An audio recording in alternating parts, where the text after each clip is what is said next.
नमस्कार विद्यार्थी मित्रांनो, आजचा आपला सेतू अभ्यासक्रमाचा दिवस 17वा. आजचा घटक आहे त्रिकोण, उपघटक आहे त्रिकोणांचे प्रकार आणि आजची आपली कॉम्पिटन्सी स्टेटमेंट्स आहेत, म्हणजे क्षमता विधाने आहेत. त्रिकोणाच्या बाजूंवरून किंवा कोनांवरून त्या त्रिकोणाचा प्रकार ओळखता येणे, समद्विभाज्य त्रिकोणाच्या एकरूप बाजू व त्यासमोरील कोन यामधील संबंध समजणे. आता आपण काय रिकॉल करायचे बघा. कोणत्याही एका त्रिकोणाची आकृती काढा आणि मोजपट्टीच्या सहाय्याने तिची लांबी मोजा आणि कोनमापकाच्या सहाय्याने त्याच्या प्रत्येक कोणाचं माप मोजा. आता जे आपले इम्पॉर्टंट पॉईंट्स आहेत काय पहा. त्रिकोणाची डेफिनेशन आहे. त्रिकोणांचे प्रकार बाजूंवरनं समभुज त्रिकोण, समद्विभुज त्रिकोण, विषमभुज त्रिकोण आणि त्रिकोणांचे प्रकार कोनांवरून आहेत. लघुकोन त्रिकोण, काटकोन त्रिकोण आणि विशाल कोन त्रिकोण. त्यानंतर आपला पुढचा टॉपिक आहे. याचा टॉपिकमधील पुढचा महत्त्वाचा मुद्दा आहे समद्विभुज त्रिकोणाचे प्रमेय व त्याचा व्यत्यास. गेल्या वर्षी आपण पाहिलेला होता, आयसोस्केल triangle theorem and its converse. आणि त्यानंतर स्वाध्याय दिलेला आहे आपल्याला.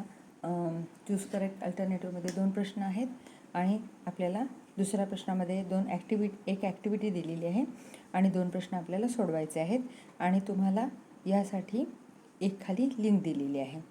हा स्वाध्याय तुम्ही मराठी माध्यमामध्ये वाचू शकता. आता आपण आपल्या इंग्रजी माध्यमाला सुरुवात करूया.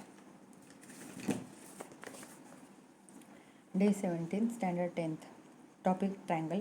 सब topic types of triangle. Competency statements.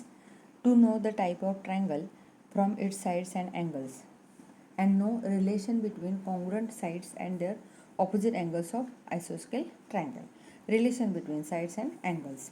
Let's recall. Draw any triangle, measure the length of its sides and measure of angles. आता आपल्याला ट्रायंगलची आपण काय म्हणू शकतो, आपण 3 पॉईंट्स, कोणतेही 3 points.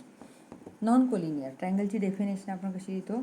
If 3 non collinear points are join by segments the close figure form is called triangle.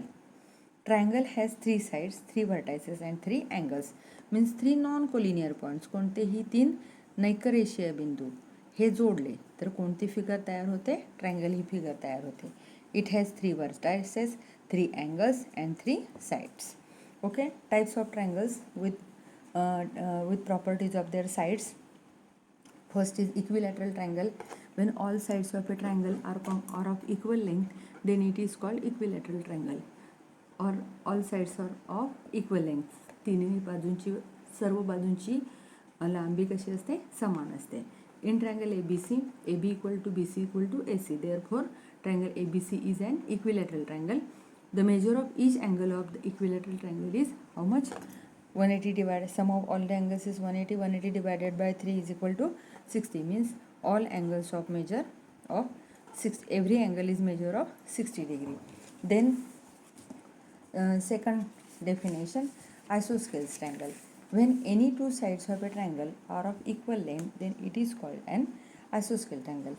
In triangle UVW, isosceles triangle, 2 sides are congruent. UV congruent with UW, therefore it is an isosceles triangle. Then scalene triangle. When 3 sides of a triangle are of unequal length, 3 बाजूची मापं कशी असणार, वेगवेगळी असते, तर त्याला आपण काय म्हणतो, स्केलन म्हणजे विषमभुज त्रिकोण. Then the types of triangle from angles. First triangle, second and third. In first triangle, every angle in a triangle is when 3 angles of a triangle are acute angles. Acute angles means less than 90 degree. Then it is called acute angle triangle. In figure, triangle DF is acute angle triangle. प्रत्येक कोणाचं माप 90 अंशापेक्षा कमी असणार आहे. Right angle triangle. When one angle of triangle is right angle means 90 degree, then it is called right angle triangle. In figure triangle PQR is right angle triangle. एक angle जरी 90 degree असेल तरी आपण त्याला काय म्हणतो, right angle triangle. And third one is obtuse angle triangle. When one angle of a triangle is obtuse angle means its measure is more than 90 degree, then it is called obtuse angle triangle. In figure LMN is obtuse angle triangle. या LMNचं major हे 90 पेक्षा जास्त असणार आहे, म्हणजे तो कसा असणार आहे, obtuse angle triangle. This is acute angle, this is right angle triangle and this is obtuse angle triangle. अशा प्रकारे अँगल्सवरून 3 प्रकार झाले. आता आपण आयसोस्केल ट्रायंगल थेरम पाहणार आहोत. And its converse. Theorem. What is theorem? If two sides of a triangle are congruent, then the angles opposite to them are congruent. Means in triangle ABC, AB congruent with AC, then the side opposite to these congruent sides. Means AB चा opposite angle कुठला आहे? ACB. And AC चा opposite कुठला angle आहे? B. म्हणजे ह्या B आणि C मध्ये काय प्रॉपर्टी असणार आहे? जर ह्या साईड्स कॉन्ग्रुएंट असेल तर त्याच्या ऑपोजिट अँगल्स जे असतात ते कॉन्ग्रुएंट असतात. आणि त्यांचा कॉन्व्हर्स काय आहे? If two angles of a triangle are congruent then its sides opposite to them are congruent. म्हणजे जर बी आणि सी कॉन्ग्रुएंट असेल तर त्याच्या ऑपोजिटच्या साईड्स ह्या कशा असतात? कॉन्ग्रुएंट असतात. हे झालं आपलं आयसोस्केल ट्रायंगल थेरम. त्यानंतर एक्सरसाइज पहा. Exercise 17. Choose correct alternative. The sides of a triangle are 3.4 centimetre, 3.4 centimetre, 5 centimetre. दोन साईड्स कॉन्ग्रुएंट दिले. कुठला ट्रायंगल होईल बघा. आता मी सांगितलेलं क्लू दिलेला आहे. In triangle XYZ, angle Z is congruent with angle X. Then which side of triangle are congruent? म्हणजे दोन अँगल्स एका ट्रायंगलमध्ये झेड आणि एक्स अँगल कॉन्ग्रुएंट आहे. तर काय येणार इथे आपण कोणता थेरम वापरणार आहोत?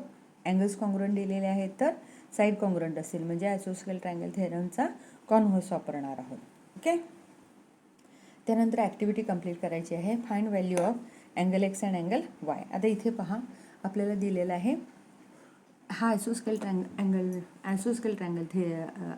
ट्रायंगल आहे. त्यामुळे हा जर अँगल 50 असेल तर एक्स पण किती असणार आहे? 50 डिग्री असणार आहे. का बरं बघा. In triangle ABC, AB congruent with AC, then what? Using आयसोस्केल ट्रायंगल थेरम काय होणार आहे? तर opposite angles of congruent sides are congruent. म्हणजे एक्स बरोबर कुठला अँगल कॉन्ग्रुएंट होणार आहे? 50 असलेला. म्हणजे काय येणार आहे? ABC. आधी अँगलचं नाव लिहूया. ABC congruent with angle ACB. आणि त्यानंतर therefore angle X is equal to how much degree? 50 degree. आता इथे कारण लिहिले angles opposite to congruent sides म्हणजेच आयसोस्केल ट्रायंगल थेरम वापरलेला आहे. त्यानंतर याच ॲक्टिव्हिटीमधला पुढचा भाग असा आहे की आपल्याला म्हटलेले इन ट्रायंगल BDC यामध्ये पहा अँगल BDC. ह्या BDCमध्ये BD congruent with DC, BD congruent with DC. Therefore angle DCB congruent with angle DBC. काय ना अँगलचं नाव येणार आहे? DBC. काय येणार? कारण angles opposite to congruent sides म्हणजेच आयसोस्केल triangle theorem. Therefore measure of angle Y किती येणार आहे? ते किती येणार आहे? ऑपोजिट टू इट व त्याच्या बाजूचा म्हणजे CDच्या ऑपोजिट अँगल किती आहे? 60 डिग्री. म्हणून वायचं मेजर पण किती येणार आहे? 60 डिग्री.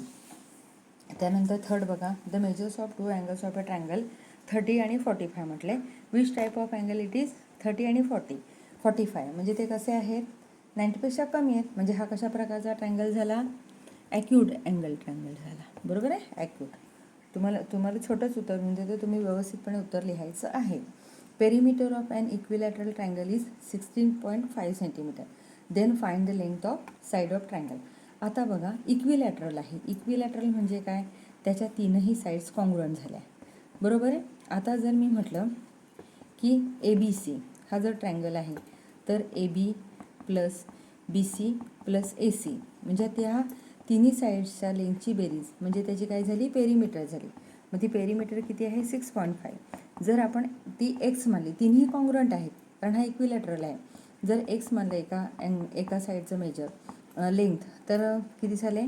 त्यांची बेरीज 16.5 म्हणजे 3x is equal to 16.5 means x is equal to 16.5 divided by 3. मग 3 15 आणि 1 किती आले? 5.5 म्हणजे एक साईड किती आली? 5.5. मग 5.5 प्लस 5.5 प्लस 5.5 टोटल किती आले? 16.5. अशा प्रकारे आपण हे एक्झाम्पल सोडवू शकतो.